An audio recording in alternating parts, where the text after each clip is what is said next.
Thank you very much for everyone and to be here.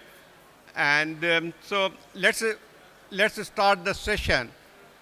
This session must be of much interest in today's political situation, and this topic is all about revival of parliamentary system.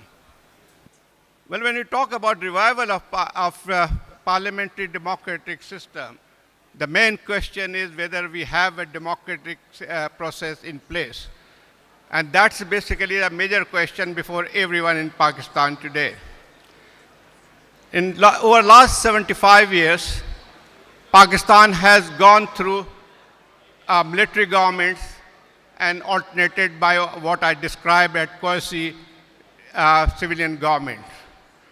I have deliberately used the term quasi-democratic civilian government because even if the elected parliament is in place, there's always a military shadow looms over the whole system. And that's what we have witnessed over the last 75 years. In fact, actually for the last 15 years, we have seen 4 elections. And for the first time in Pakistan history, there has been some transition from one government, a civilian government, to other. But can we say that it has strengthened parliamentary democracy? In my view, I think probably, and I will leave this subject to my learned speakers, is that even if we have elections, even we have the elected, so-called elected governments, has the parliament the parliament been all powerful, or was it really a civilian administration?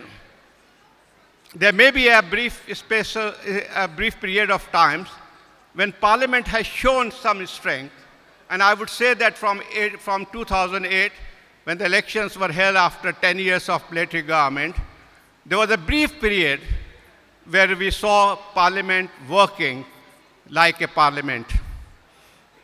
It completed its 5-year term, but we have seen 2 prime ministers in between.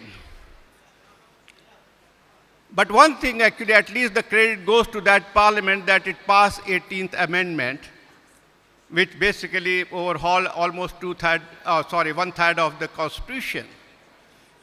But even after that, we have elections, and no prime minister could complete his or her term. The problem is that the parliament has never been so powerful, and decisions were made somewhere else. In today's situation, this question has come up. We had election, and like past election, it has also become controversial. One problem of Pakistan's democracy is that, unfortunately, no elections have been non-controversial. And that's what actually has weakened the power of the parliament. We have also seen hybrid rule. This is a new term which has been was used for the government, PTI government, from 2018 up to 2022, which survived there, and after that, it also, to the tradition of Pakistani politics, Imran Khan's government was also finished before his term was ended. But now we are witnessing a system which is not very different from the previous system. In fact, my other speaker may differ with me, but I see this government could be called a hybrid plus for different reasons. Because in the previous hybrid system, we have seen the military or the establishment, which we use that term quite often, was backed that government, but now we see that the establishment is part of the coalition.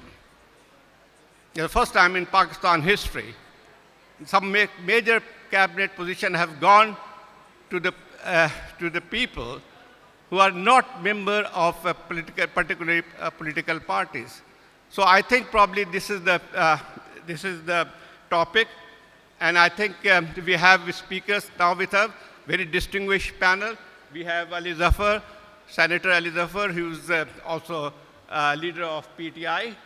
We have Khurram Dastagir Saab, who had been held many cabinet positions, and he had been member National Assembly 2 times. Then we have Senator Saraullah, former senator, and he is from Balochistan National Party, and he had also been previously a member of Balochistan Provincial Assembly. Then we have Nafisa Shah. Probably she is the veteran of National Assembly. She has been elected 4 times to the National Assembly, and all on the direct seat, not on reservation. So let me start with Ali Zafar Saab, and the same question with you, that when we talk about revival of democracy, can you say that it can be revived, or there is a need for some fundamental changes in the country's system? Thank you.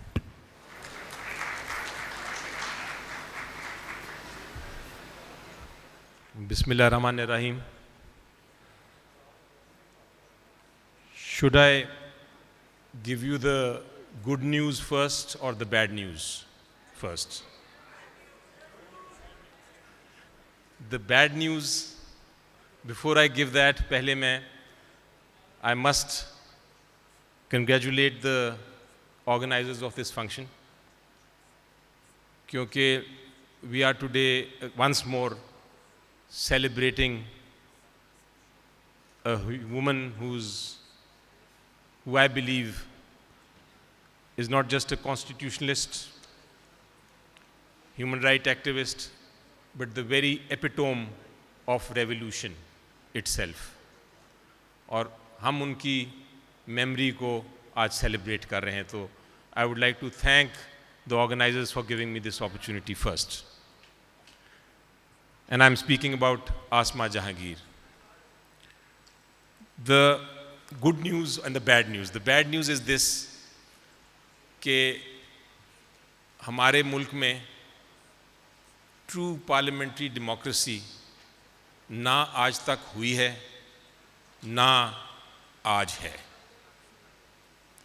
Building है हमारे पास parliament की. We have a building. We also, it is buzzing with activity. We have a lot of parliamentarians like myself and my colleagues here roaming around, looking busy.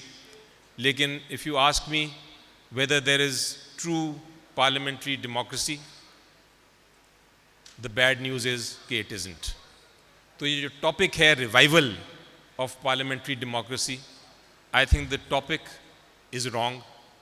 It should be, how can we achieve parliamentary democracy? Revival तो होता है कि आपकी पहले हो parliamentary democracy और आप उसको लें. लेकिन the good news, next, the good news is that the ingredients for a parliamentary democracy, which I am going to describe now,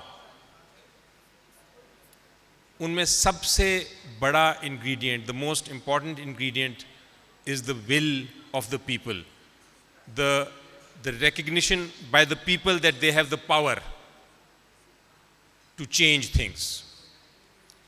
And I think जो एक achievement इस वक्त Imran Khan, who is the founding member of PTI, एक जो उनकी achievement है, बाकी आप जो मर्जी कहते रहें, debate करते रहें, but one achievement that nobody will deny, and one achievement जो इस election ने prove कर दी है, this election has proved that, is that the people have recognized that they have the power to change things through their vote.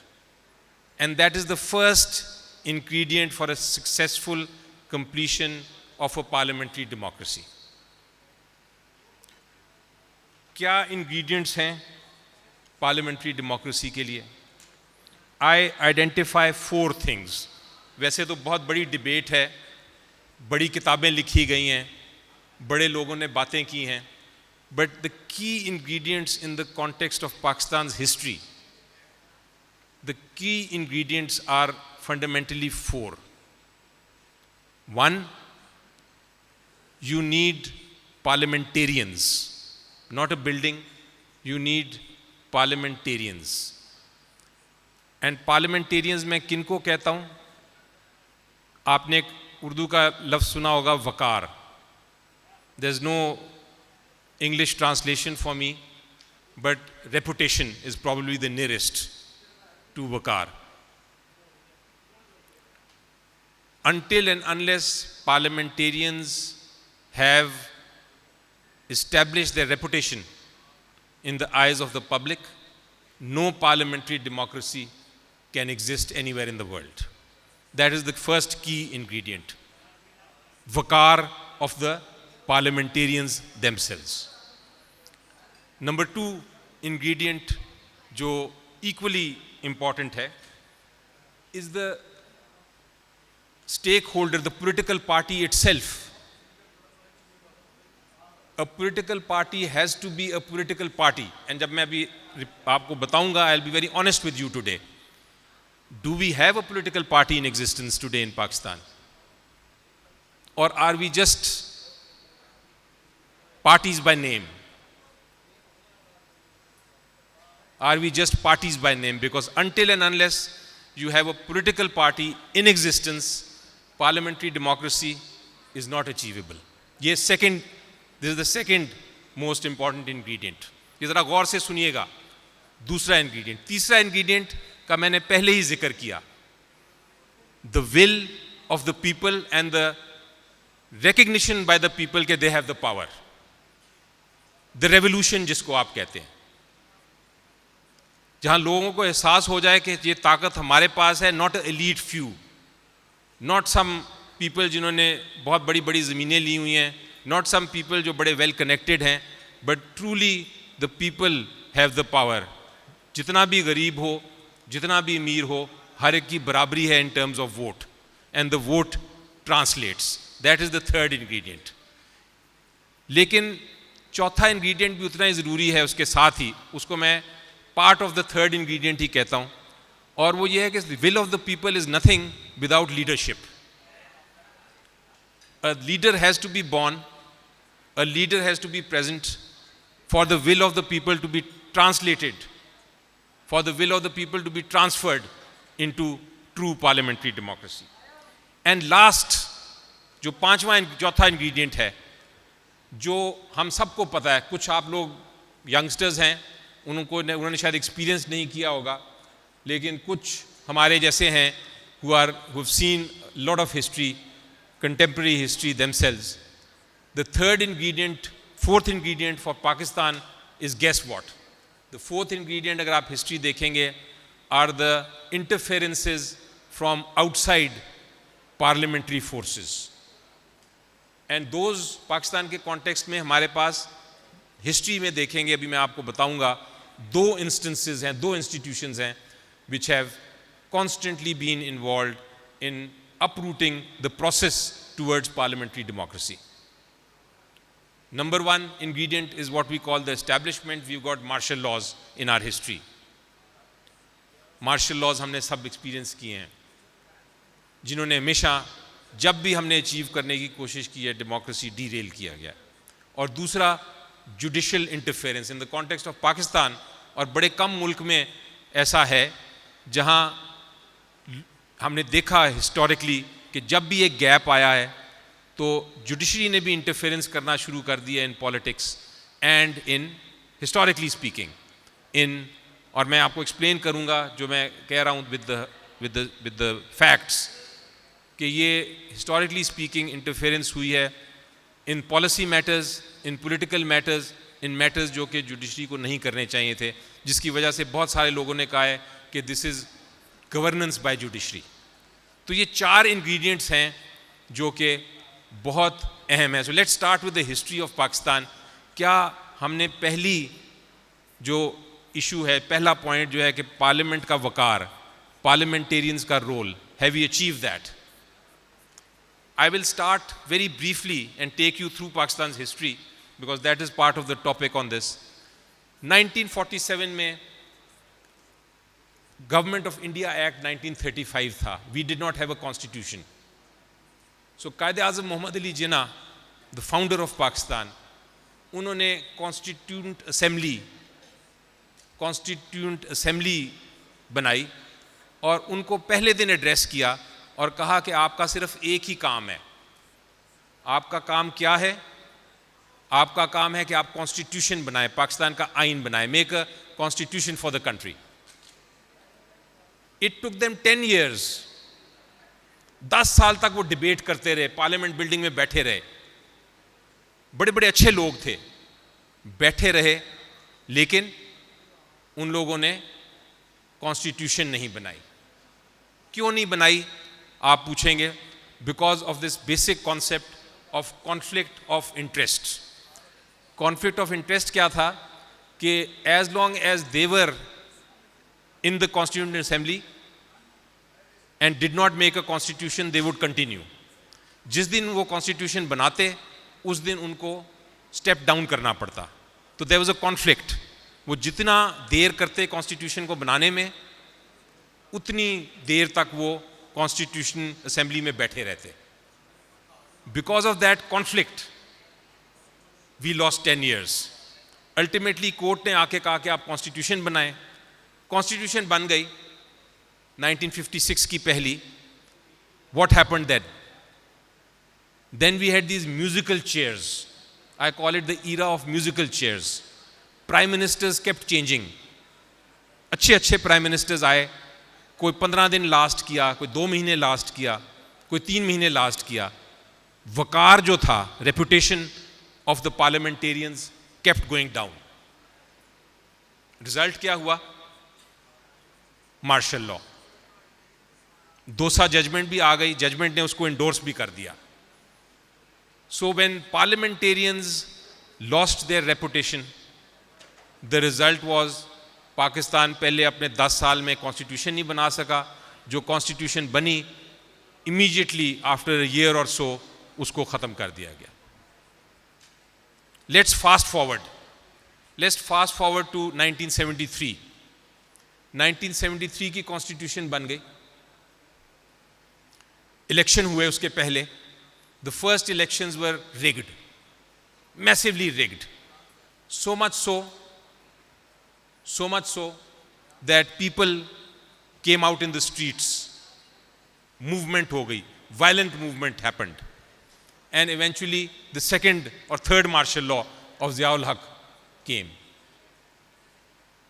An American communique जो ambassador ने लिखी वापस, उसने कहा not a dog barked. लोगों ने बल्कि मिठाइयां बांटी at the derailment of the parliamentary democracy, because the parliamentarians did not have a great reputation. People were not standing behind them. Then what happened? The same parliamentarians joined Zia-ul Haq. उनकी reputation और खराब हो गई. Okay, let's fast forward again. Fate intervened. Ziaul Haq's plane crashed. Democracy वापस आ गई. तो parliamentarians ने क्या किया? I call it the revolving door politics. Revolving door आप लोगों को पता है क्या है? कभी आप होटल में गए हैं जिसमें एक दरवाज़ा होता है, वो गोल सा दरवाज़ा होता है, आप एक साइड से एंटर करते हैं और दूसरी साइड से लोग बाहर एग्जिट कर रहे होते हैं. Revolving door politics. Revolving door politics में क्या हुआ कि एक हुकूमत थी नवाज शरीफ साहब की, एक थी बेनज़ीर भुट्टो शहीद की. 1 साल 2 साल बेनज़ीर की हुकूमत आती थी, उसको कंप्लीटली जो PMLN की हुकूमत थी वो उसको डीरेल करने की कोशिश करती रहती थी, उसको डीरेल करती थी. थोड़ी देर बाद वो आ जाते थे वापस, फिर भी बेनज़ीर भुट्टो आ जाती थी और ये सारा मामला चलता रहा. इवेंचुअली एक दिन आया और लोग हंसते थे. आपको याद होगा डिफेक्शन क्लॉज के, वो लोगों को बंद कर दिया जाता था मरी में कि आपने वोट इस तरह करना है. पार्लियामेंटेरियंस को छांगा मांगा लेके जाया जाता था. तो पार्लियामेंटेरियंस का मजाक उड़ाना शुरू हो गए लोग. They lost more of their reputation. And then what happened? एक वक्त ऐसा आया, and this is a matter of record, मैंने नेशनल असेंबली में जाके ये चेक किया कि वाकई ये दुरुस्त बात है कि नहीं. It is a matter of record कि the fastest constitutional amendment, the fastest constitutional amendment which was passed, जो कि सिर्फ 1.5 मिनट लगा उस कॉन्स्टिट्यूशनल अमेंडमेंट को पास करने में, 1.5 मिनट, उसमें नेशनल असेंबली ने कहा कि नवाज शरीफ साहब को अमीरुल मोमिनीन बना दो. Forget about parliamentary democracy. वो तो लकीली चूंकि डिसॉल्व हो गई नेशनल असेंबली उसके बाद, और वो सेनेट में नहीं जा सका मामला, तो वो कॉन्स्टिट्यूशनल अमेंडमेंट नहीं बनी. लेकिन इस लॉस ऑफ रेपुटेशन का क्या हुआ?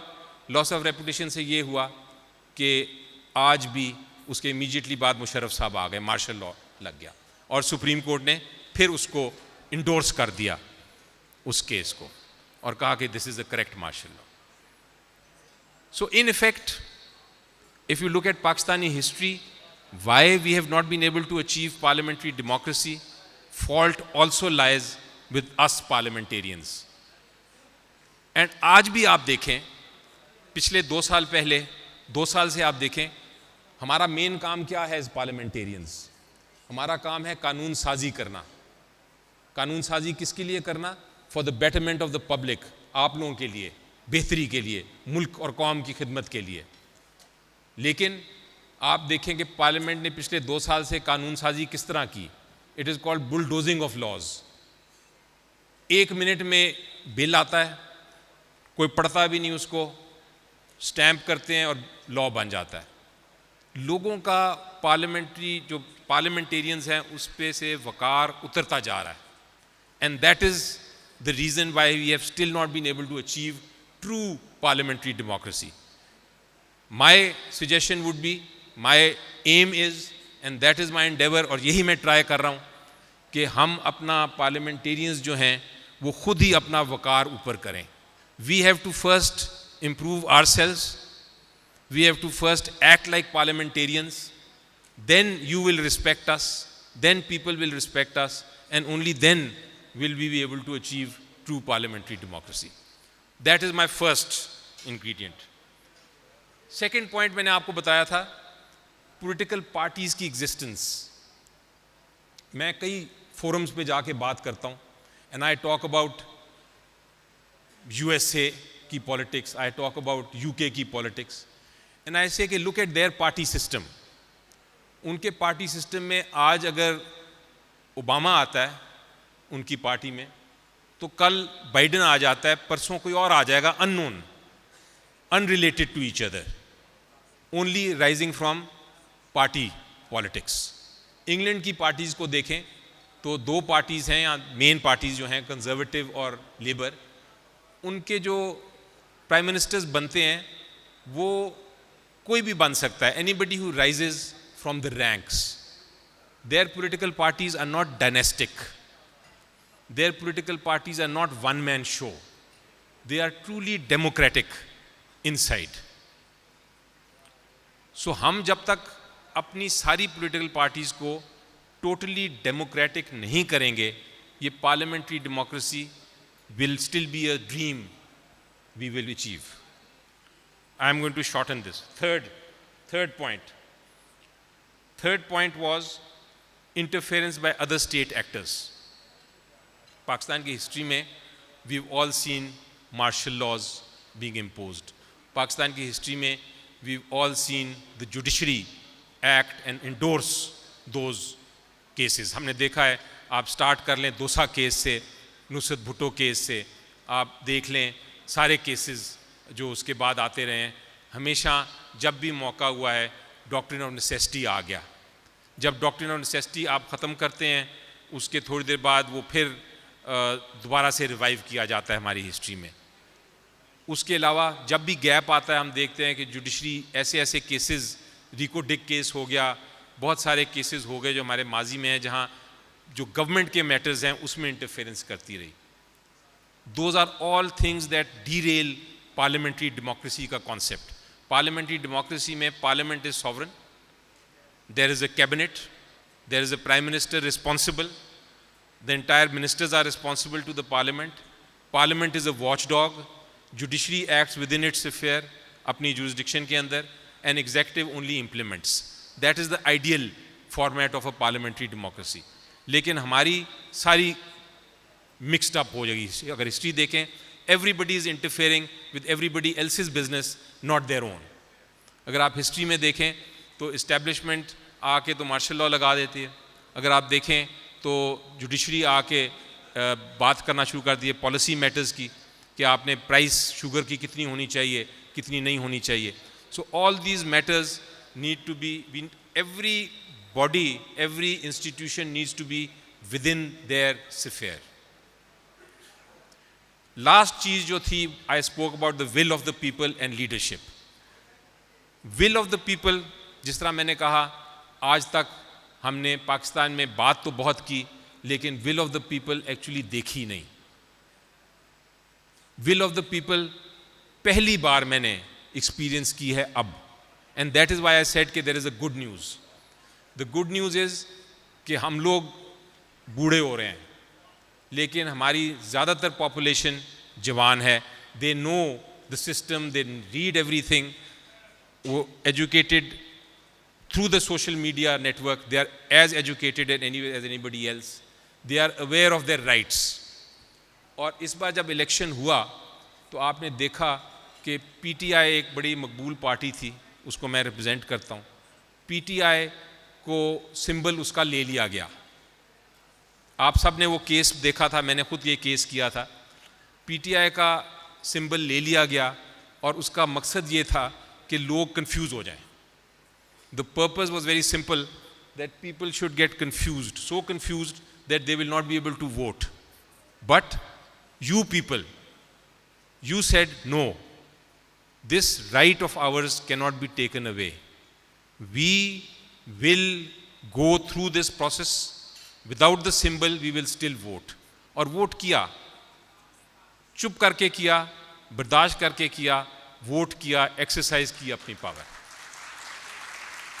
मुझे याद है जब मैं मुख्तलिफ पोलिंग स्टेशंस पे फिर रहा था उस दिन, तो बच्चियां आके चुपके से जो लाइन पे खड़े थे लोग, उनको कह रही थी आपने बैंगन को देना है, बैंगन को देना है, बैंगन को देना है, बैंगन को देना है.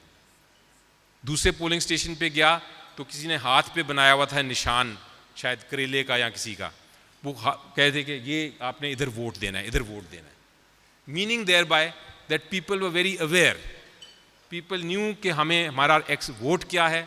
They knew their power of vote and they said कि हमने इस बार एक्सरसाइज करना ही करना है, और उन्होंने किया. And I think that is the greatest achievement of Mr. Imran Khan, कि उन्होंने लोगों की ये जो विल है जो आज तक मिस कर रही थी. मैंने आपको एग्जांपल दिया, पहला मार्शल लॉ हुआ, पहला मार्शल लॉ हुआ तो लोगों ने कहा कि जनाब नॉट ए डॉग बार्क्ड. दूसरा मार्शल लॉ हुआ, लोगों ने मिठाइयाँ बांटी. तो people had no will, they didn't realise, they did not know their power. उनको पता ही नहीं था कि ताकत कितनी है वोट की. अब इस इलेक्शन के बाद वो क्लियर हो गया. सो इसलिए मैं देखता हूं कि अब हमने करना क्या है. आप एक प्याले की समझे, एक एग्जांपल मैं आपको देता हूं, एक मेटाफॉर. कई बार शेक्सपियर भी मेटाफॉर कहता था, मैं शेक्सपियर तो नहीं हूं, लेकिन एक मेटाफॉर मैं आपको देता हूं. एक प्याला भरा हो पानी से, बिल्कुल उसको एक कतरा और डालने की ज़रूरत हो तो फिर वो प्याले से निकल आएगा उसका जो पानी है, लेकिन प्याला खुद कतरा नहीं डाल सकता. विल ऑफ द पीपल आ गई है, प्याला भर गया है, will of the people is there. अब हमें सिर्फ एक कतरे की जरूरत है और कतरा एक लीडर डाल सकता है. The moment that happens we will convert this into a revolution. You will convert it into a revolution. So आप अपने लिए तालियां बजाएं आज. मैं फ्यूचर बड़ा स्ट्रॉन्ग और पॉजिटिव देख रहा हूं. Parliamentarians will learn how to handle it, hopefully. हम लोग आपस में, कल भी मैंने डिबेट की सेनेट में, और मैंने कहा कि अब ये जो लड़ना है, झगड़ना है, डिबेट के ज़रिए लड़ें, झगड़ें, ये हमारा हक है, लेकिन उसको तमीज़ के दायरे में रह के लड़ें ताकि हमारा वक़ार बेहतर हो आपकी नज़र में, आपके लिए काम करें। वो जब हम कर लेंगे, will of the people is there, the leadership is there, the leadership is going to come out soon, by the way, inshallah. And as soon as the leadership comes out, we will achieve our revolution and true parliamentary democracy, inshallah. Thank you very much.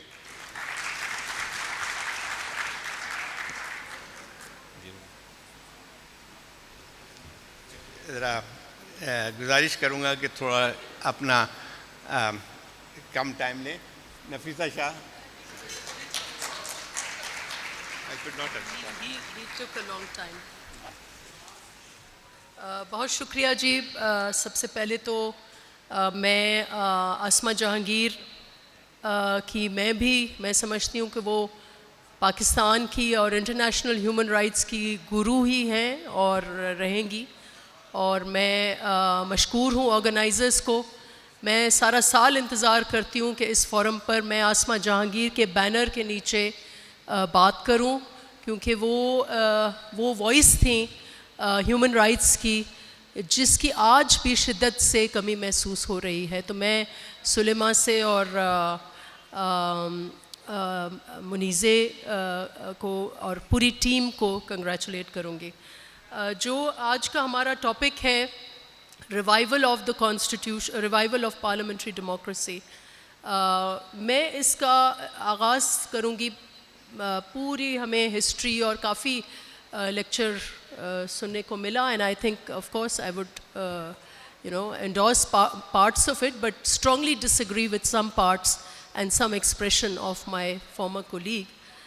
But I will start with the 1973 Constitution. We all know that the constitution making process was extremely painful in Pakistan. And the 1973 Constitution, I think, and there would no one in this room would disagree, that I think that it was, as far as our constitutional history is concerned, it was a watershed moment. It was a unanimous constitution. And I would go one step further and say that it is today and through the years from 1973 till today, ये इस मुल्क का एक moral compass भी है, क्योंकि इसी के रेफरेंस से इर्द गिर्द जो भी डाइवर्जन्स होती हैं, break down of rule of law होता है, यही कॉन्स्टिट्यूशन होती है जिसके इर्द गिर्द सिविल सोसाइटी हो, लॉयर्स मूवमेंट हो, वो स्ट्रगल करते हैं और इस कॉन्स्टिट्यूशन को फिर से बहाल करते हैं। और ये कॉन्स्टिट्यूशन जो है वो it is central to the parliamentary democracy. It is actually the parliamentary democracy. Pakistan की parliamentary democracy इस constitution में है, उसका क्या खाका है, balance of powers क्या हैं, parliament के क्या अख्तियारात हैं, judiciary के क्या हैं, ये इस आइन में सारा दर्ज है। अब 73 के आइन में हम लोगों को ये privilege है बहैसियत members कि हम वो chosen representatives हैं कि जो रियासत की सॉवरेंटी है वो एक्सरसाइज करते हैं। लेकिन वो रियासत की सॉवरेंटी एक्सरसाइज क्या करें हम, we are still that sovereignty of the parliament is still illusory, it's something that is still a struggle. And I think I would again disagreeing with my former speaker जो है, उन्होंने बार बार एक मुझे बहुत अजीब लगा कि उन्होंने किसी को कोट करके कहा not a dog barked in the first martial law, and that there was massive rigging in the 1977 elections. I would strongly disagree with both these comments. मैं उस वक्त बच्ची थी और मेरी अपनी हिस्टोरिकल मेमोरी जो है वो किसी किताब से नहीं है, किसी अंग्रेज़ के कोट से नहीं है, मेरी अपनी हिस्टोरिकल मेमोरी मेरी अपने एक्सपीरियंस से है। और मैंने जो एक्सपीरियंस देखा कि जो आइन सस्पेंड हुआ, जो जनरल ज़िया का लॉन्ग रूल हुआ, वो बदयांती थी, वो इलीगल एक्ट था, वो एक इलेक्टेड लीडर को जिस तरीके से आपने देखा कि कानून की धज्जियाँ बिखेरी, आज कई साल के बाद वो जो जुडिशरी की व्हाट डू वी से दे एक्नॉलेज के उनकी जो मिस्टेक्स तो बहुत ही एक कम अल्फाज है इसके लिए, जो मिसकैरेज ऑफ जस्टिस हुआ वो आज भी एक्नॉलेज हुआ है। तो ये एक इलीगल एक्ट था। इलेक्शंस में अगर धांधली थोड़ी बहुत अगर हुई थी, नहीं हुई थी, लेकिन 2018 वाली धांधली नहीं हुई होगी मैं समझती हूँ। बहर कैफ जो हुआ था it was an illegal act and not dog barking वाला तो मुझे अजीब लग रहा है। इधर बैठे होंगे लोग जिनके बड़ों ने कोड़े खाए, जिनके बड़ों ने लाहौर के किले में वो 1-2 साल अरेस्ट हुए। जितनी स्ट्रगल इस दौरान हुई है, मैं समझती हूँ कि तारीख में इस वक्त अगर एक political parties feeling the heat due to its own ill acts, I would say they can not blame और डिस्टॉर्ट द हिस्ट्री। तो I won't go into this debate further, लेकिन मैं 2-3 पॉइंट्स करके I will conclude because I understand कि time बहुत short है। मैं ये कहूँगी कि यस, कई दफ़ा पार्लियामेंट को धचके लगे हैं, कई दफ़ा पार्लियामेंट्स डिसमिस हुई हैं, डिज़ोल्व हुई हैं, कोई इलेक्टेड प्राइम मिनिस्टर अपनी टर्म पूरी नहीं कर सका। ये एक हमारी पाकिस्तान की सैड हिस्ट्री एक है। लेकिन जहाँ रिवाइवल ऑफ पार्लियामेंट्री डेमोक्रेसी की बात होती है, वहाँ civil rights movements and struggles of जिन लोगों ने स्ट्रगल किया एवरी टाइम द कॉन्स्टिट्यूशन जो है वो बहाल हुई है, हम उनकी स्ट्रगल्स को अंडरमाइन नहीं कर सकते। और ये यकीनन एक होप है। रेस्टोरेशन ऑफ डेमोक्रेसी अगर इस मुल्क में हुई है, मुझे पता है कि 18th अमेंडमेंट को बहुत मलाइन करते हैं लोग कि भाई जो ये अख्तियारात सारे सूबों को चले गए, NFC अवार्ड सारा सूबों को चला गया। लेकिन 18th amendment is actually was the formula जिसको प्रिसीड किया एक सियासी मुआहदे ने, और वो चार्टर ऑफ डेमोक्रेसी था। उस सियासी मुआहदे के बाद जो इसका रियलाइजेशन हुई पार्लियामेंट्री डेमोक्रेसी की, वो 18th अमेंडमेंट थी। और आज let me also say that कि yes there is a hybrid form of power, I agree, उसका भी blame we can discuss and we can share the blame, उस पर भी बात हो सकती है। लेकिन आज अगर इस मुल्क में 14 साल हो गए हैं और जमहूरियत बहाल है, जैसी भी है, that is due to the remaking, the restoration of parliamentary democracy through 18th amendment. और इसके 3 aspects थे 18th amendment के, which I want to go through with you so that we realize कि ये एक 18th amendment जो है इसके credits हमें देने चाहिए। जो उस वक्त जरदारी साहब प्रेसिडेंट थे, he was, बाकी आप presidents की history देख लें, including the one that preceded Zardari साहब, लेकिन he was the one president who gave his powers back to the parliament। और उसमें 3-4 क्लासेस थे रिफॉर्म्स के। एक ये तो ख़ुद पार्लियामेंट्री डेमोक्रेसी बहाल हुई, आर्टिकल 58(2)B ख़त्म हुआ और आर्टिकल 6 को स्ट्रॉन्ग किया गया, और वो आर्टिकल 6 अप्लाई हुआ। हमने अपने पार्लियामेंट में बैठ कर देखा कि ये आर्टिकल 6 अप्लाई हुआ जनरल मुशर्रफ के ऊपर। सेकंड जो चेंजेस थे रेस्टोरेशन ऑफ पार्लियामेंट्री डेमोक्रेसी में, वो लीडर ऑफ ऑपोजिशन को अख्तियारात दिए गए। Leader of opposition became a co-partner of the prime minister, particularly in appointing very important constitutional positions, for instance the chief election commissioner and NAB का जो head है वो, and so on. And then the parliament for the first time appropriated for itself the powers to appoint different positions. तो parliament ने भी अपने अख्तियारात और enhance किए. So I think this is one positive step in Pakistan's parliamentary history. Finally, yes, we have retreated, and we are in the present moment. I'm not denying that we are in the hybrid moment where our governance is shared between other powers, whether it's judiciary, whether it's establishment, those powers are shared, and that is something that we all have to resolve to get out of. इसमें और इसके भी there is a way out which I want to talk about briefly. लेकिन ये hybrid system इस मुल्क में किस सियासी फोर्स के थ्रू आया? आज यकीनन मुझे अंदाज़ा है कि कई पाकिस्तान के हमारे जो सियासी कैडर्स हैं उनको बहुत सिंपैथी है इस फोर्स के साथ, होनी भी चाहिए, मुझे भी है, because we don't want, there are political colleagues, we don't want कि जो रूल ऑफ लॉ हो वो ब्रेक हो किसी के लिए भी। लेकिन ये हाइब्रिड सिस्टम किस एक्ट के थ्रू आया? Let me take you back to 2014 धरना। 2014 धरना was the beginning of the hybrid rule in Pakistan। और फिर आज तक वो हाइब्रिड रूल, जब सियासतदान अपनी सियासी कदरें छोड़कर ज़ीरो सम गेम वाली सियासत करेंगे, डू और डाई वाली सियासत करेंगे, हम आपस में लड़ेंगे, तो फिर यकीनन और फोर्सेस आ जाएंगे हमारे बीच में, और यही हुआ है। तो हाइब्रिड रूल का आगाज़ कहाँ से हुआ है ये आप, it is a part of history. वो इलेक्शंस कैसे हुई वो भी आपके साथ हैं। I am not necessarily saying कि 2024 but perfectly free and fair elections. yes, there are severe problems in the 2024 elections, लेकिन I think that part of the problem lies within us.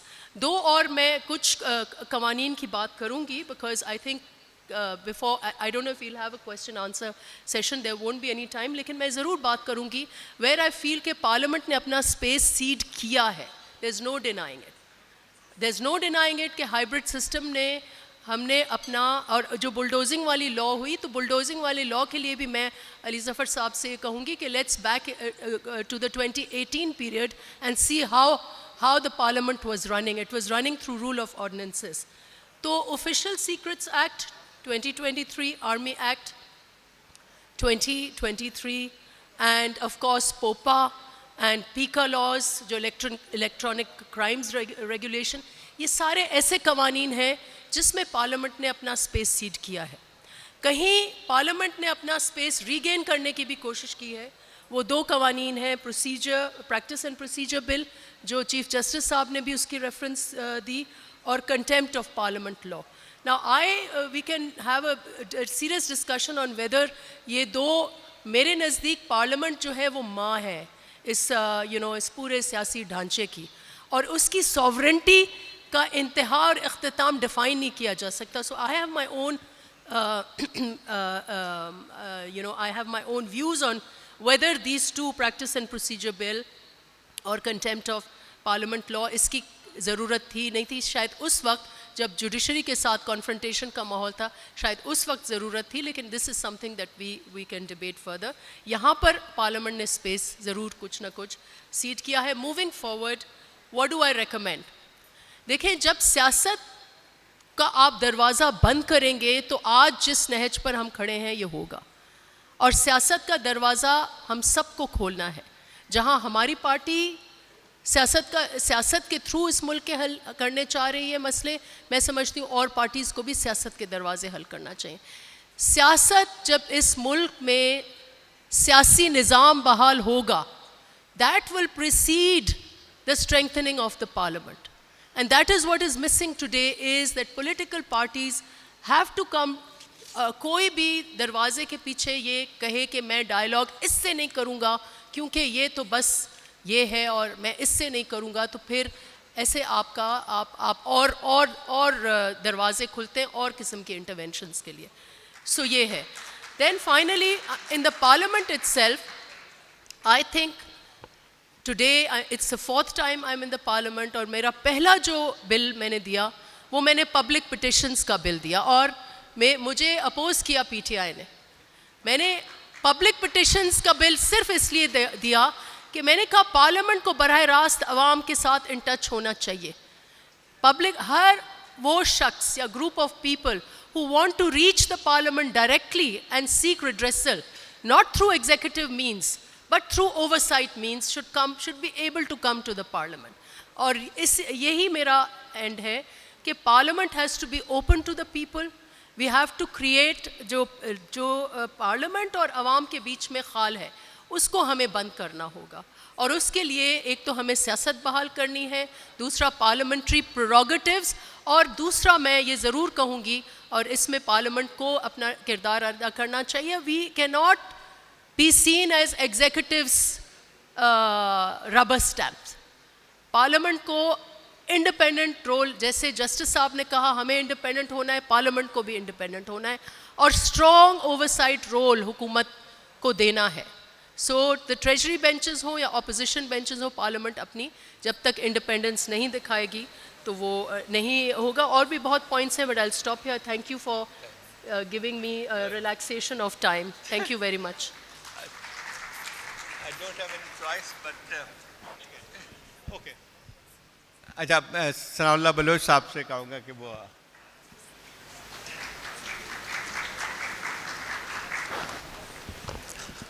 बिस्मिल्लाहिर्रहमानिर्रहीम.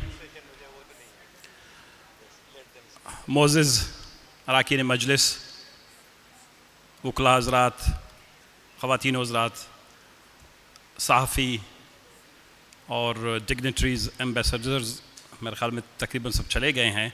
सबसे पहले तो मैं ममनून और मशकूर हूँ आसमा जहांगीर फाउंडेशन का, उनके फैमिली के मेंबरान का, मुनीज़ा का, सलमा का, सुलेमान का, और इस फाउंडेशन के ज़ेर इंतज़ाम काम करने वाले उस तमाम टीम का कि वो साल में एक दफ़ा कम से कम पाकिस्तान में ये डायलॉग और ये मौका तो फ़राम कर देते हैं कि कम से कम कुछ जमातों के लोग आपस में मिल बैठते हैं, कुछ विक्टम्स, कुछ मज़लूम, कभी कभी कुछ जालिम भी इधर आ जाते हैं, तो कम से कम सब एक दूसरे के आमने सामने हो जाते हैं, एक दूसरे की बातें सुनते हैं.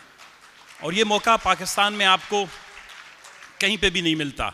और आज का मौजू जो ये हमारा डिस्कशन का चल रहा है, reviving parliamentary democracy in Pakistan, it's a very boring subject in Pakistan.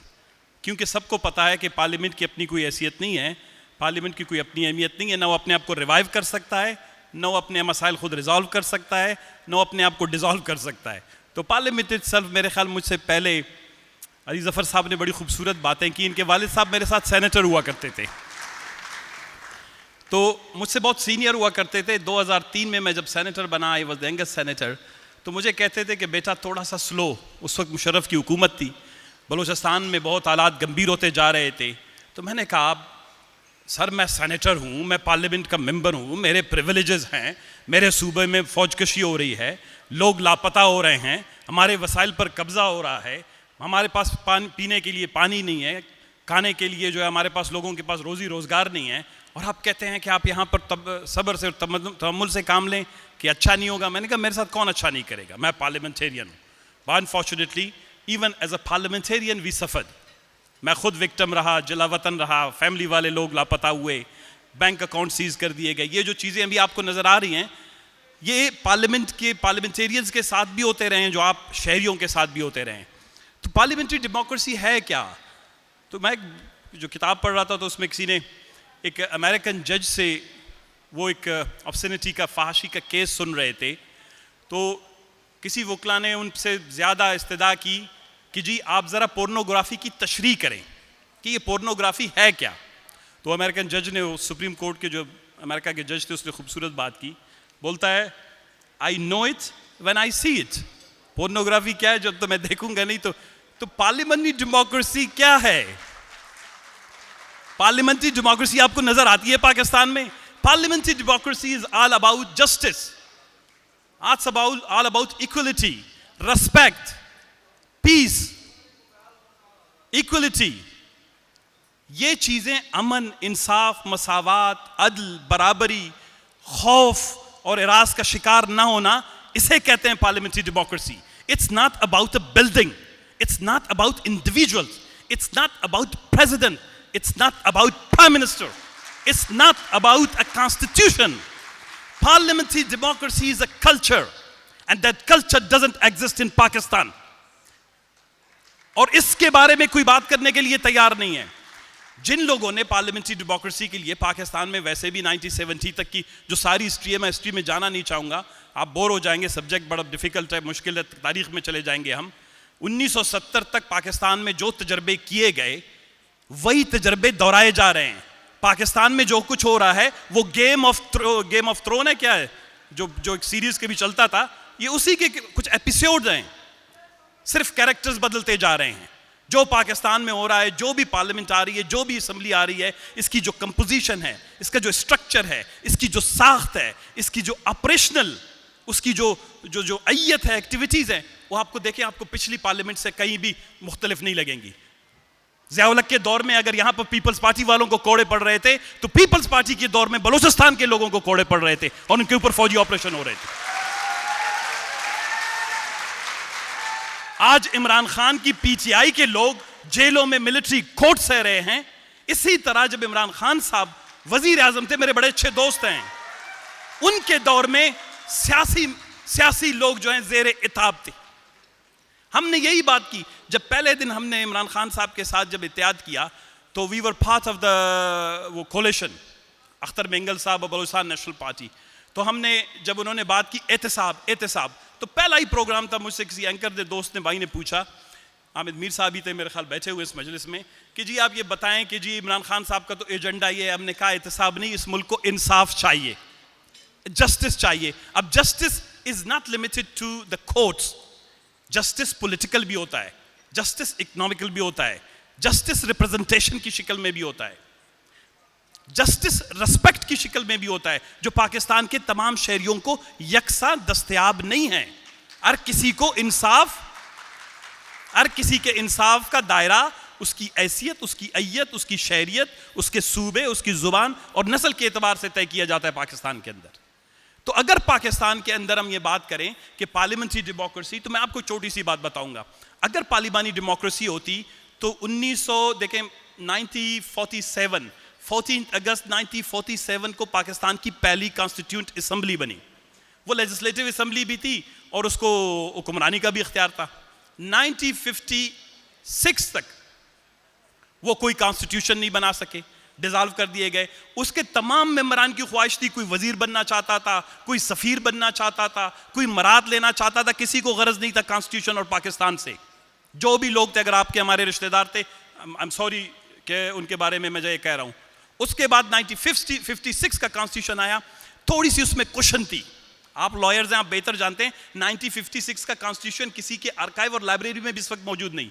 मैंने एक दफ़ा पुरानी कॉपी जब मैं 2003 में जब सेनेट का मेंबर था, कहीं से निकाल के देखा, it was a very flexible, comfortable, substantively वो क्या कहते हैं, ड्राफ्टेड कॉन्स्टिट्यूशन था। अगर 1956 का कॉन्स्टिट्यूशन होता, इस पाकिस्तान में पार्लियामेंट्री डेमोक्रेसी होती, जनरल अयूब खान का मार्शल ना आता, उसके बाद में जो है जो इलेक्शंस हमने करवाए वो उसको हम अपनी मर्जी और मंशा के मुताबिक टेलर ना करते, तो आज आपसे मशरकी पाकिस्तान अलग ना होता।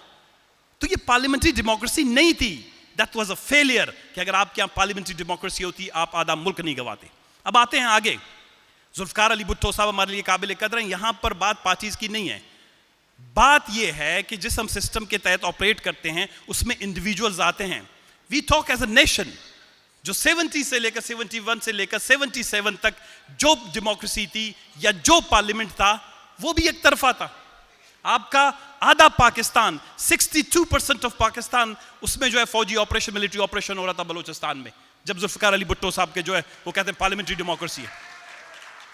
सरदार अताउल्लाह मेंगल जेल में, गौस बख्श बिजनजो जेल में, शेर मोहम्मद मरी जेल में, बलोचिस्तान और पश्तूनों की सारी लीडरशिप जेल में थी। भाई parliamentary democracy is all about a big art, dialogue, discussion, negotiation, respect, understanding, और particularly in multi-ethnic countries like Pakistan, if you talk about parliamentary democracy, you need to have a leader जो ये building, membership, झंडे, गाड़ी, वुज़रा की तकसीम, मुशारत, सदारत, इन चीज़ों से निकल के देके, then you can have a parliamentary democracy in Pakistan. दूसरी, उसके बाद जितने भी हमारे पार्लियामेंट आए, I've been part and parcel of 3 parliaments.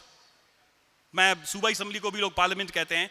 मैंने पर्सनली एक्सपीरियंस किया, this is my personally experience. मैं आपको अल्फिया बताऊं कि पाकिस्तान के किसी पार्लियामेंट के मसले का हल पाकिस्तान के अवाम के लिए नहीं है। पाकिस्तान की खारजा पॉलिसी कोई और तय करता है, पाकिस्तान की दाखिला पॉलिसी कोई और तय करता है, पाकिस्तान में बजट की तकसीम कोई और तय करता है, पाकिस्तान में इलेक्शन कमीशन, पाकिस्तान की जो इलेक्शन कमीशन है 2017 में 2017 में इलेक्शन कमीशन का एक्ट लाया गया कि भाई उड़ो, आपको आज़ादी मिल गई इलेक्शन कमीशन को, पिंजरे से निकल आओ। लेकिन वो आपने कभी कभी देखा होगा, जानवर वगैरह उतने खौफजदा होते हैं, जब पिंजरे से उनको बाहर निकाल भी दिया जाए, छोड़ दिया जाए, वो उड़ते नहीं हैं, वो वापस पिंजरे में आ जाते हैं। 2017 में इलेक्शन एक्ट के बाद, उसके बावजूद भी इलेक्शन कमीशन ने 8 फरवरी 2024 में जो इलेक्शन का रिजल्ट दिया है क्या आपके ख्याल में आपको लगता है कि पार्लियामेंट्री डेमोक्रेसी, क्योंकि election commission is a prime institution जो इलेक्शन के प्रोसेस को रिफाइन करता है ट्रांसपेरेंट तरीके से, फेयर एंड फ्री तरीके से पार्लियामेंट में लोगों को भेजता है, जब वो सारा सिस्टम ही फॉल्टी है, नाकिस है, खौफ का शिकार है, नेटवर्क्स बंद कर देते हैं, फोन बंद कर देते हैं, फॉर्म 47, फॉर्म 48, फॉर्म 49 के नाम पर जो है लोगों के जो है रिजल्ट्स तब्दील कर देते हैं, तो you think that there will be parliamentary democracy in Pakistan? तो वो इलेक्शन कमीशन 2000 एक्ट के तहत जो आज़ादी दी गई वो उसने सलब कर दी। उसके बाद आया अभी 2024 में जो इलेक्शन हुए हैं, मैं पॉलिटिकल पार्टीज को I personally bag my apologies, अगर मैं माजरत करता हूं अगर आप लोग मुझसे नाराज हो, पाकिस्तान के अंदर पार्लियामेंट्री डेमोक्रेसी जब तक नहीं आएगी अगर आप रेंटा पार्टी होना छोड़ दें। पाकिस्तान की सारी बड़ी पॉलिटिकल पार्टियां अब रेंटा पार्टी बन गई हैं। रेंटा पार्टी की तशरीह आपको मालूम है? Do you know what is rent a party? Balochistan के अंदर जो कूड़ा कबाड़ था उठा के 30 एक जगह बेच दिए, 20 एक जगह बेच दिए कि भाई ये लो ये तुम्हारे हैं, ये लो तुम्हारे हैं। जिस तरह अंडे नहीं डाले जाते डब्बों में, बक्सों में, चूजे और मुर्गियां, अगर आप पॉलिटिकल पार्टी हैं, if you are a political party, historically आपकी एवोल्यूशन हुई है, आप आइडियोलॉजी पे बेस करते हैं, आप अपने अपने वर्करों के साथ ज्यादती कर रहे हैं। जब आप ग्रुप्स को, इंडिविजुअल को उनके मकासद के लिए पार्टी में शामिल करते हैं, रेंट पार्टी यही है जिसको कहते हैं पैराशूटर्स, कारपेट बैगिंग, यानी वो लोग होते हैं जो ग्रुप्स की शक्ल में एक पार्टी में जाते हैं, उसका झंडा उड़ते हैं, उसके गरीब कारकुनों के वोट जो हैं वो हासिल करते हैं, उसके गरीब कारकुनों को तरक्की का, उनकी सियासी तरक्की का रास्ता रोकते हैं, क्योंकि उनके पीछे किसी और का एस्टेब्लिशमेंट का हाथ होता है। वो फिर उसी पार्टी के झंडे पे कहते हैं पीपल्स पार्टी की हुकूमत है, पीटीआई की हुकूमत है, नून की। भाई खुदा को मानो यार, वो रेंटा पार्टी हो तुम्हारे बस में सवार हुए थे, किसी और की हुकूमत है। Until unless political parties don't have accountability, self accountability within अपने अंदर, उस वक्त तक पाकिस्तान के अंदर पार्लियामेंट्री डेमोक्रेसी मजबूत नहीं हो सकती। मोहम्मद अली जिन्ना साहब जब पाकिस्तान में पहले गवर्नर जनरल बने तो उन्होंने कहा कि सदर के ओहदे को मैं सियासत से अलहदा करता हूं, और उन्होंने रिजाइन कर दिया। गो कि उसके बाद लियाकत अली खान साहब जो आए मरूम, उन्होंने जो है वापस ये ओहदा वापस कर दिया, जिससे सियासत की में थोड़ी बहुत गंदगी जो शुरू हुई उसी से हुई। उन्होंने पार्टियां बनाई, मुस्लिम लीग को बजाय फिर रिपब्लिकन्स बनाए, दूसरे बनाए, तीसरे, तो सब लोग। हम कहते हैं प्रेसिडेंट जो है वो इस मुल्क का इलेक्टेड रिप्रेजेंटेटिव होता है, वो सबका सिंबॉलिक, वो एक किस्म का फादरली फिगर होना चाहिए, किसी पार्टी से उसका ताल्लुक नहीं होना चाहिए। लेकिन क्योंकि इस मुल्क में अभी हमने ये रिवाज कायम कर लिया है कि हमने सारे ओहदे तकसीम करना है, तो पार्लियामेंट्री डेमोक्रेसी जो है पाकिस्तान के अंदर है वो अभी किसी एवोल्यूशन के तहत मुझे नजर नहीं आ रहा। बिकॉज किसी भी मुल्क में 70 साल बहुत होते हैं एवोल्यूशन के लिए। हमें हर वक्त कहा जाता है बढ़ के आगे बात करो। कल परसों जुडिशरी ने एक बड़ा अच्छा फैसला दिया, मेरे पता नहीं अली जफर साहब से बात नहीं किया उन्होंने या दोस्तों ने, मैं खुद हैरान रह गया कि जुडिशरी ने फैसला किया है कि इमरान खान साहब जो है आज के बाद जो है वो जुडिशरी और फौज के खिलाफ जो है कोई बयान नहीं देंगे। तो मैंने इनके किसी दोस्त को टेक्स्ट किया, मैंने कहा इमरान खान साहब को कहें ISPR के लिए कौमी तराने लेके अब। एक सियासी आदमी, एक political leader, a political leader cannot talk about judiciary, justice, equality. It doesn't talk about security. जब आप सिक्योरिटी की बात करते हैं, चेक पोस्ट की बात करते हैं, अफगानिस्तान के साथ तनाज़े की बात करते हैं, बैनुल अक़वामी सतह पर पाकिस्तान के ताल्लुकात की बात करते हैं, तो फौज का जिक्र आएगा। जब आप इंटरन पॉलिटिक्स की बात करते हैं तो फौज का जिक्र आएगा। तो आप एक सियासी शख्स को कैसे पाबंद कर सकते हैं कि जी आप जो हैं किसी भी, ये सारे इदारे पार्लियामेंटेरियन पॉलिटिकल लीडर्स के अंडर आते हैं। कोई भी इदारा अगर ट्रू जेन्युइन पॉलिटिकल रिप्रेजेंटेटिव हो तो कोई भी इदारा उससे बढ़कर नहीं है। कोई इदारा किसी को डिक्टेट नहीं कर सकता, ये खुद कॉन्स्टिट्यूशन की खिलाफ वर्जी है। ये राइट टू स्पीच के खिलाफ वर्जी है कि कोई जज उठ के किसी लीडर को, पॉलिटिकल लीडर को कहे कि जी तुम इसके खिलाफ बात नहीं करो, इसके खिलाफ नहीं करो।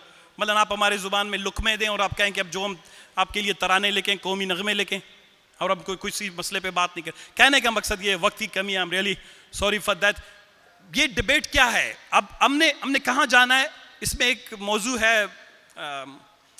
इवॉल्विंग पार्लियामेंट्री डेमोक्रेसी, और उसके बाद फ्यूचर प्रोस्पेक्ट्स क्या हैं। मेरी एक छोटी सी राय है, जब मैंने 3 असम्बलियाँ यहाँ गुजारी हैं, मेरी एक राय ये है कि पाकिस्तान के अंदर जब तक ये फर्स्ट पास द पोस्ट वाला जो इलेक्शन का सिस्टम है, ये बहुत फॉल्टी है, ये आसानी से मैनिपुलेट हो जाता है। इसमें पीपल्स पार्टी को नुकसान 2 दफा हुआ है। अगर आप कहें मैं फिगर दूंगा, टाइम नहीं है, किसी प्रोग्राम पे आमिर मीर साहब को कहेंगे या किसी इस आसमा जहांगीर फाउंडेशन को कि इस पे डिस्कशन और डिबेट करवाए कि पाकिस्तान के अंदर पार्लियामेंट्री डेमोक्रेसी को स्ट्रेंथन करना है, then we have to look towards a new electoral system, और वो मेरे ख्याल में प्रोपोर्शनल रिप्रेजेंटेशन है। अब मैं बलूचिस्तान नेशनल पार्टी से हूँ, इस दफ़ा फार्म 47 का मैं भी वो क्या कहते हैं कि विक्टिम हूँ। हमारी पार्टी ने बलूचिस्तान के अंदर 18% वोट लिए हैं, लेकिन सूबा असम्बली में हमारे एक भी नुमाइंदगी नहीं है, क्योंकि जिधर भी हम जीत रहे होते थे उधर फार्म 47 के तहत 2000-3000 किसी को ज्यादा देके उसको कामयाब करवा दिया, तो मेरे 11,000 वोट जो है अपनी जगह पे रह गए। तो जिन लोगों ने मुझे वोट दिया वो अब कहां जाएं? इसी तरह पाकिस्तान के अंदर अगर आप देखें, जब 90s में 1998 में 1990 में 1993 में अगर आप रिजल्ट निकाल के देखें, उसमें इस्लामी जमहूरी इत्तेहाद जो था, पाकिस्तान पीपल्स पार्टी था, कितना सिस्टमेटिकली 37% वोट लेने वाली पीपल्स पार्टी को जो है वो 60 के करीब सीटें नहीं मिली 90 में और 93 में, और IGI को जब उन्होंने कामयाब करवाना था तो उसी 37.8% वाले को जो है उन्होंने 109 सीटें दे दी। जब वोट पोल्स का रेशो देखा जाए परसेंटेज का, तो it's a very technical debate. इस वक्त आप बोर भी हो रहे होंगे, चाय भी नहीं पी है आपने, खाना भी खाया हुआ है, मेरे और मुकर्रर दोस्त भी बैठे हुए हैं। The only thing is you, the civil society, the lawyers, आपकी लॉयर्स मूवमेंट ने पहले बहुत बड़ा फायदा दिया। इलेक्टोरल रिफॉर्म्स आए, कुछ और रिफॉर्म्स आए, कुछ जुडिशरी को थोड़ी सी बहुत आप लोगों ने जो है वो उनकी बेदारी कर दी। बट आई बिलीव कि पाकिस्तान के अंदर अभी भी सिविल सोसाइटी अपना रोल वो प्ले नहीं कर रहा जो उसको पाकिस्तान के अंदर ट्रू डेमोक्रेसी की, ट्रू पार्लियामेंट्री डेमोक्रेसी की तरवीज के लिए, उसको उसकी तरक्की के लिए, उसकी प्रमोशन और प्रोटेक्शन के लिए सिविल सोसाइटी को भी आगे आना चाहिए, क्योंकि हम पार्टियां अब रेंटा पार्टी हो गई हैं। हमारे अंदर अब वो सिकत नहीं रही, हम बड़े मजलूम लोग हैं, हम सब फॉर्म 47 और 45 के मारे हुए लोग हैं। हम में से कोई भी बात करेगा उसकी सीट वहां चली जाएगी अगले दिन। ये बलूचिस्तान में हो रहा है, हर दूसरे दिन आप देख रहे हैं बलूचिस्तान में कोई ना कोई केस खुल जाता है, एक सीट चली जाती है। वो क्या है कि कोई जाता है, मुझे अच्छी मिनिस्ट्री दो, कहता है तुमने तो कम पैसे दिए थे, जाओ ये इलेक्शन खोल दो, वहां पे नया इलेक्शन करवा लो। हम मजाक में जी रहे हैं। आई विश कि बोलना अच्छी बात नहीं है, फिर कोर्ट करेंगे कि एक डेमोक्रेट ने कहा कि डिक्टेटरशिप होनी चाहिए थी। हमें कम से कम जो भी चेहरा है वो सामने नजर आ जाना चाहिए था। ये हमारे चेहरे के ऊपर किसी ने मास्क लगा के पाकिस्तान में जो हुक्मरानी हो रही है ना, ये this is not working, this is not taking Pakistan forward, and this is not the solution.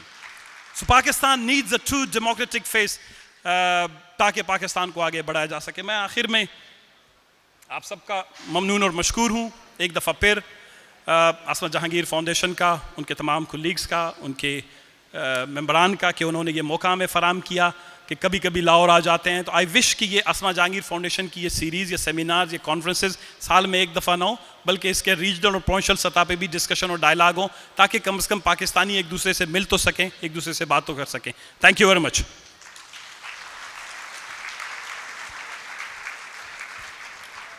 बहुत बहुत शुक्रिया सराउल्लाह। मेरा ख्याल ये है कि बात तो यहीं पे हो जाती है शुरू, जो लफ्ज़ इस्तेमाल किया रेंट अ पार्टी। हमारी एक बदकिस्मती रही है, जब हम जमहूरियत की बात करते हैं तो जमहूरियत के जो असल मफहूम है वो तो पाकिस्तान में कभी अमल हुआ ही नहीं है। और ये बात हकीकत है कि अगर पाकिस्तान की पूरी तारीख़ अगर देख लें, जो भी पार्लियामेंट्री डेमोक्रेसी के गिर्द घूमती है, जब मैंने पहले जो बात की थी कि जो आपकी सो कॉल्ड सिविलियन हुकूमतें भी रही हैं, क्या हकीकत में वो एम्पावर्ड रहे थी या थी, तो उसका हकीकत यही बन के आती है कि जहाँ पे हम उन क़ुव्वत और इदारों की बात करते हैं जिन्होंने इस मुल्क में जमहूरियत ख़त्म करने की बात की है, तो उसी लिहाज से वो तमाम सियासी पार्टियों के लिए भी लम्हा फ़िक्रिया है कि क्या उन्होंने जमहूरियत को ख़त्म करने के लिए खुद अपना किरदार अदा नहीं किया। अब उठा के देख लें, पहले हम ये सुनते थे, मैं नाम नहीं लूँगा पॉलिटिकल पार्टीज़ का या उसमें, ये तो आप लोगों का काम है, लेकिन ये हकीकत है कि जब 2018 के बाद हुकूमत थी तो उस वक्त यही कहा जाता था कि न्यूट्रल कोई चीज़ नहीं होती है। तो इसका क्या मतलब होता है कि जब तक हमें तुम सपोर्ट करोगे उस वक्त तो तमाम बातें सही होंगी। लेकिन बदकिस्मती से अभी भी हम देखते हैं कि वो तमाम सियासी पार्टियां जो कि इल्ज़ाम देती थी एक हाइब्रिड रूल को और कहती थी कि इस मुल्क में इस्टेब्लिशमेंट का रोल नहीं होना चाहिए, तो बदकिस्मती से आज हम देखते हैं कि वो फिर किसी के आलाकार बन जाते हैं। और ये पाकिस्तान की जो जमहूरियत रही है उसकी बदकिस्मती यही रही है। तो मेरे ख्याल मैं इसको बात तो आगे बढ़ाने के लिए खुर्रम दस्तगीर साहब से मैं ख्याल कहूँगा, क्योंकि ये एक लिहाज से मुख्तलिफ़ हुकूमतों में वज़ीर भी रहे हैं, बड़ा अरसा जो है नेशनल असम्बली में गुजारा है, शायद वो हमें इससे कुछ मालूमात फ़राहम करेंगे। बहुत शुक्रिया जाहिद साहब। आऊज़ुबिल्लाहि मिनश्शैतानिर्रजीम, बिस्मिल्लाहिर्रहमानिर्रहीम। मैं बहुत शुक्रगुज़ार हूँ आसमा जहांगीर फाउंडेशन का और इस कॉन्फ्रेंस का जिन्होंने मुझे यहाँ मदऊ किया। और मोहतरम ख़वातीन और हज़रात, हम इकट्ठे हैं आसमा जहांगीर की जुर्रत की तजदीद के लिए। और एरिस्टोटल ने कहा था कि करेज is the first among virtues because it makes all the other virtues possible. तो आज भी जब हम मरहूम आसमा जहांगीर को याद करते हैं तो उनकी जुर्रत को याद करते हैं। और जुर्रत ये है कि जब तारीक वक्त हो उसमें सच बोलना, हक की आवाज़ बुलंद करना। और ये ऐसी मिसाल मरहूमा कायम कर गई हैं जो हम सब के लिए एक मशअल राह है। और जो आज गुफ्तगू हमें करनी पार्लियामेंट्री डेमोक्रेसी के ऊपर, मेरे कॉलीग्स ने बहुत अच्छी गुफ्तगू कर दी। I will begin from the book of Han. 2000 साल पहले चाइना में वो लिखी गई। उसका एक जुमला डेंग शाओपिंग ने इस्तेमाल किया 70 की दिहाई के आखिर में, क्योंकि उस वक्त चाइना की मुआशी हालत बड़ी ख़राब थी। तो वो जुमला है, सीक ट्रूथ फ्रॉम फैक्ट्स। सच को हकाइक में तलाश करो। तो अगर हम आज अपना सच हकाइक में तलाश करेंगे तो हमें तो यही नजर आ रहा है कि पाकिस्तान जख्म जख्म है। पाकिस्तान की जमहूरियत भी, मुईशत भी, हमारे हाकमियत के तमाम इदारे सब तकसीम हैं। और हमें यूं महसूस हो रहा है कि पाकिस्तान आगे नहीं जा रहा। लेकिन ये सिर्फ एहसास की बात नहीं है। Pakistanis are poor, hungry, unemployed, uneducated, without hope and without belief. और ये जो हमारा ईमान मुतज़लज़ल हो रहा है डेमोक्रेसी में भी, अपने इदारों पर भी, इस पर मैं बात करूंगा। लेकिन अगर इस तमाम सूरत हाल का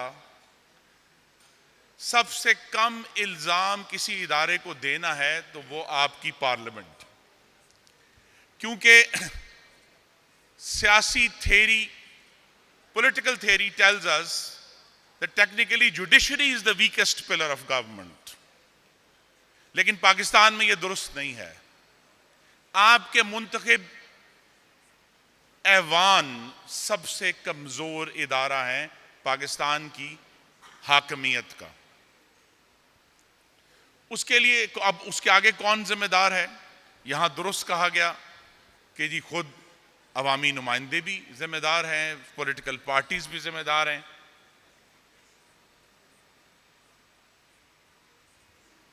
लेकिन जितनी बड़ी जिम्मेदारी पार्लियामान पे हम सब डालते हैं,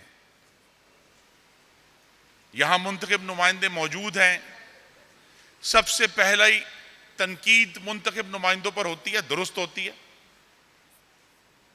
आपने हमारा इंतखाब किया होता है, आपका हक है हम पर तनकीद करें, लेकिन जितनी रिस्पॉन्सिबिलिटी आप हमें दे रहे हैं उतनी अथॉरिटी पाकिस्तान की हाकिमियत के निज़ाम में नहीं है, पार्लियामेंट में। So it is responsibility without authority at almost every level of governance in this country.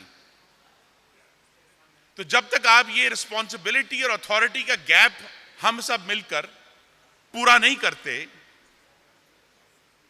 तो फिर वही होगा कि जी हमेशा मुंतखब नुमाइंदों को, सियासी जमातों को आप मतून करेंगे कि भाई ये तो करप्ट हैं, ये तो नाअहल हैं। आजकल चूंकि आटे का मामला चल रहा है, आटे की कीमत पर कौन असरअंदाज हो सकता है? मार्केट्स, इंतजामिया जो हुकूमत है, अदालतें। Parliament has nothing to do with it. हम आवाज बुलंद करते हैं, पंजाब असेंबली में आवाजें उठ रही थी 2 दिन पहले, कौमी असेंबली में उठ रही थी, लेकिन आटे की कीमत पर असरअंदाज क्या पार्लियामेंट हो सकती है? वो एक बड़ा इनडायरेक्ट तरीका है। और दूसरा यह है कि एक साबिका मुंतखब नुमाइंदा होने के नाते मैं कुछ अपने तजर्बात आपके साथ शेयर कर सकता हूं कि चाहे वो रुकने कौमी असेंबली हो या वार्ड का काउंसलर, हमारे वोटर ये समझते हैं कि उन्होंने नुमाइंदा नहीं, उस इलाके का चीफ एग्जीक्यूटिव मुंतखब कर लिया।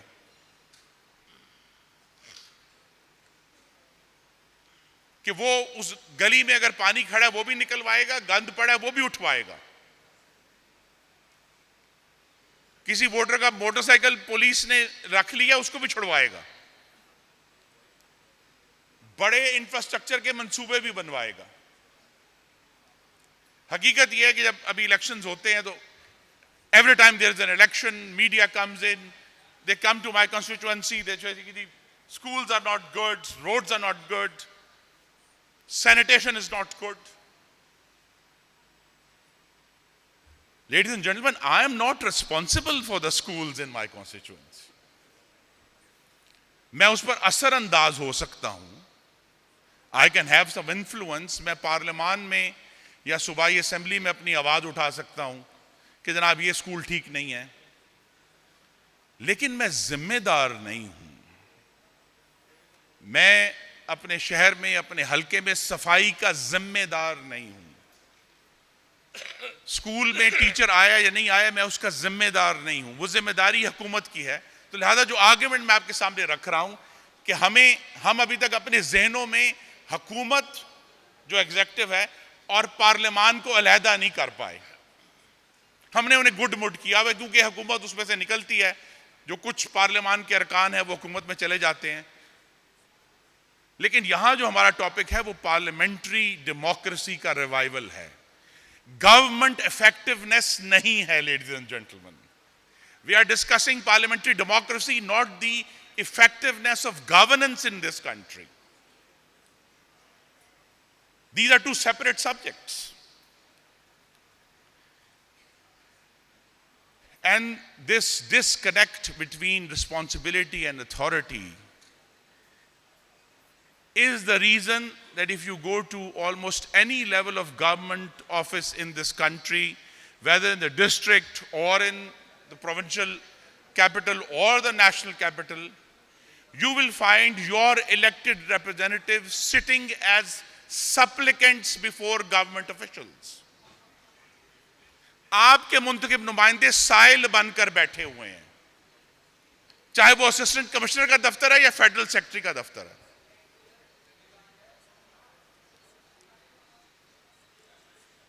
और जब हम बात करते हैं कि हमें पार्लियामेंट्री डेमोक्रेसी की अहया करनी है, उसको रिवाइव करना है, something has to give here. क्योंकि 76 सालों से मामला चल रहा है, 77वां साल शुरू हो गया और हमें नहीं समझ आ रही कि ये कैसे होगा।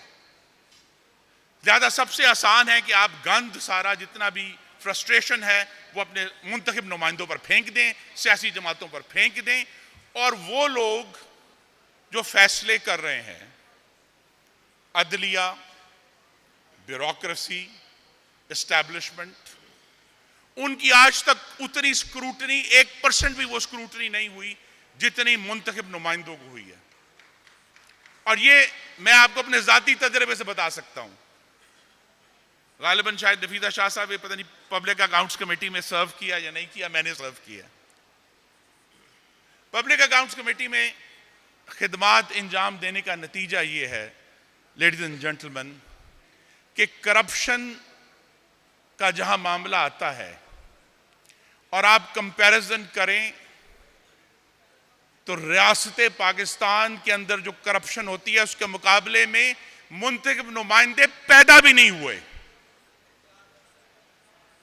They haven't even been born yet when you compare the scale of corruption in the state of Pakistan. But it just begs the question, of course, which is coming into, I can sense it coming from you, is कि यार आप ठीक क्यों नहीं करते इसको? बड़ा आसान है ना जी, डायग्नोसिस कर दिए, ठीक क्यों नहीं करते? ठीक करने पे भी आ रहे हैं, लेकिन वो चूंकि बात रह जाएगी, एक चीज जो बड़ी अहम है इस मौके पे करना,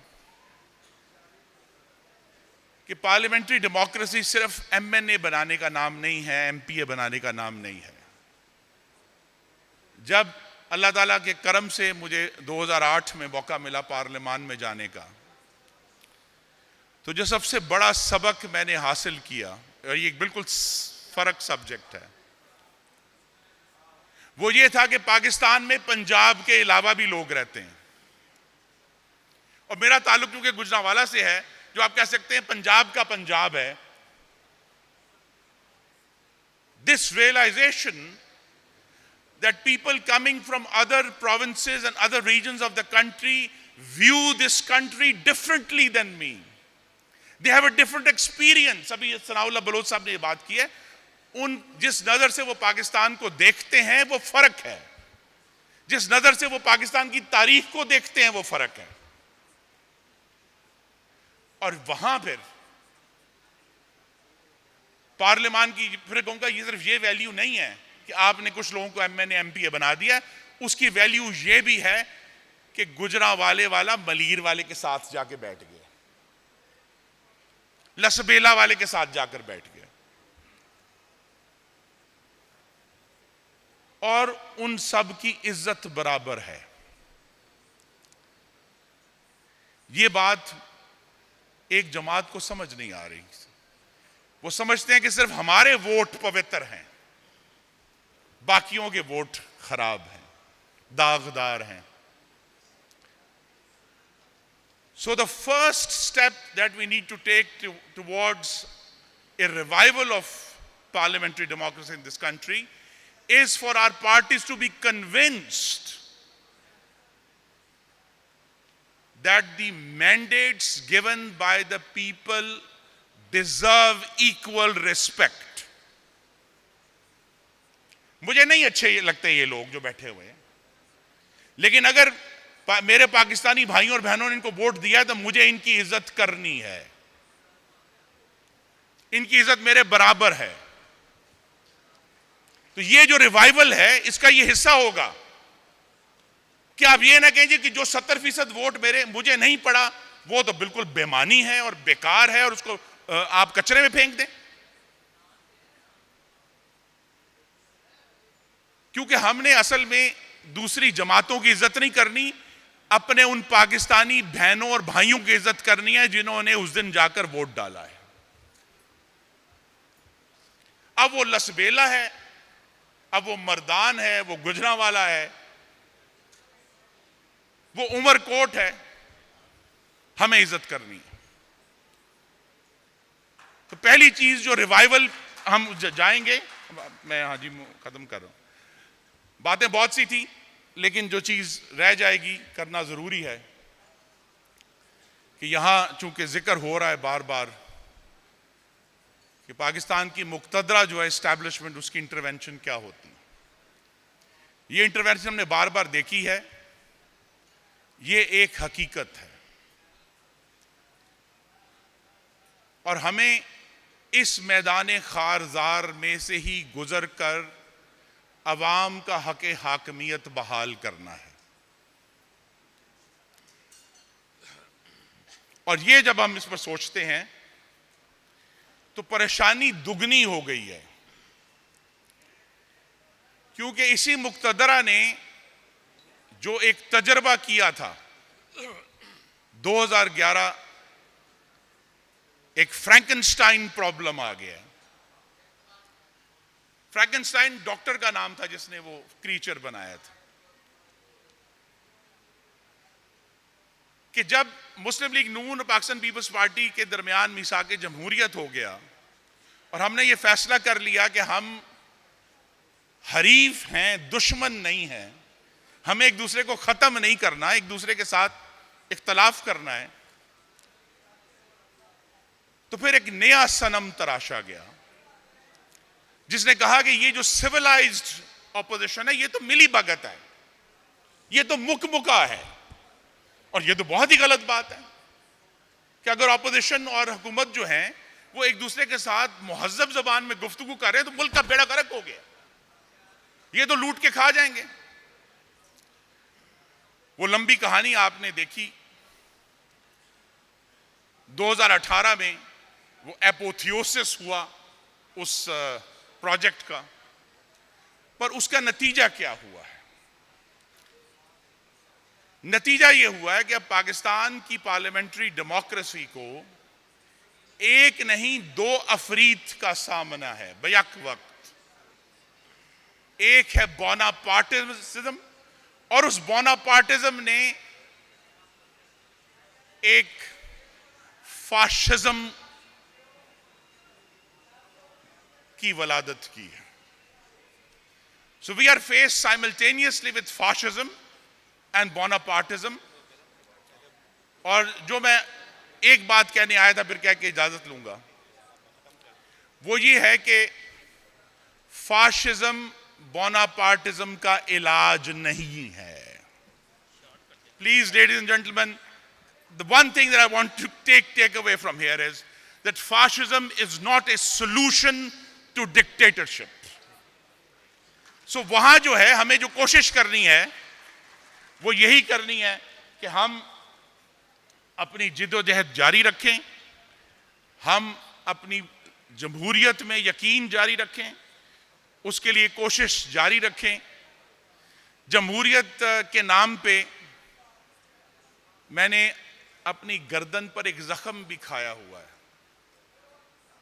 कहां खाया मैंने? पार्लियामान के अंदर खाया।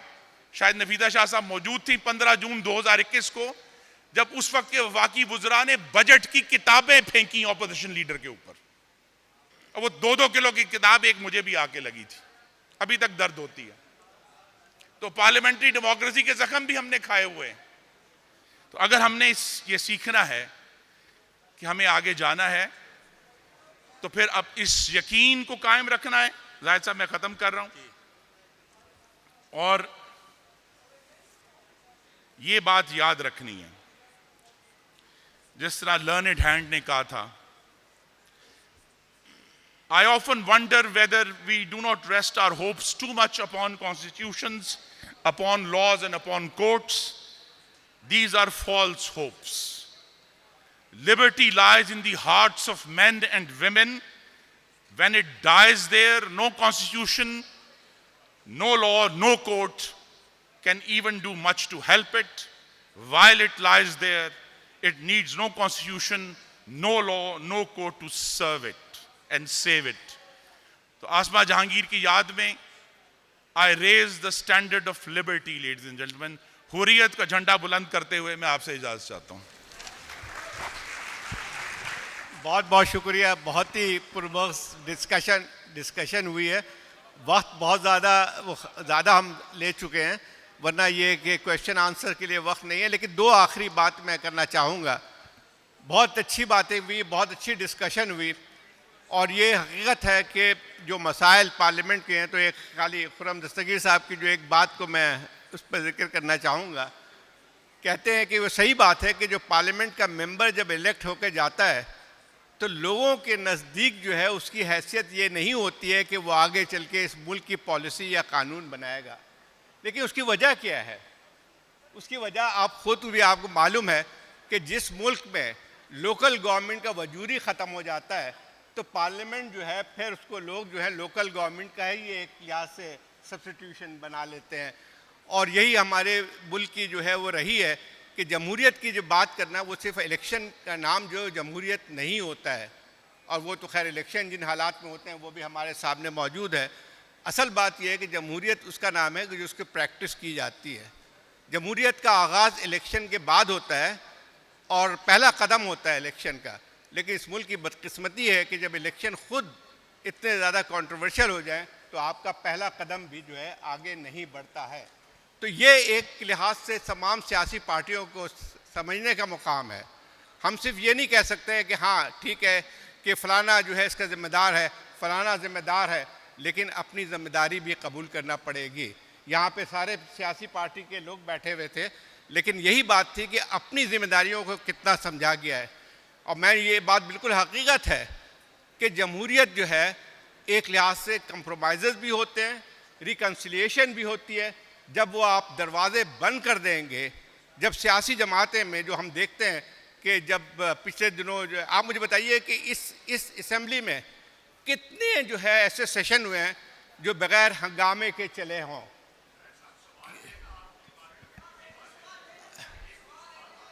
अच्छा, मुझे ये कह रहे सवाल करने का भाई, मैं ये आपके ऑर्गेनाइजर जो कह रहे हैं वो Thank you. If you have any questions, you can reach out to the speakers. They'll be with us. Your moderator will be with us. We have to begin our next session, so please reach out to them side on the side. Moderator.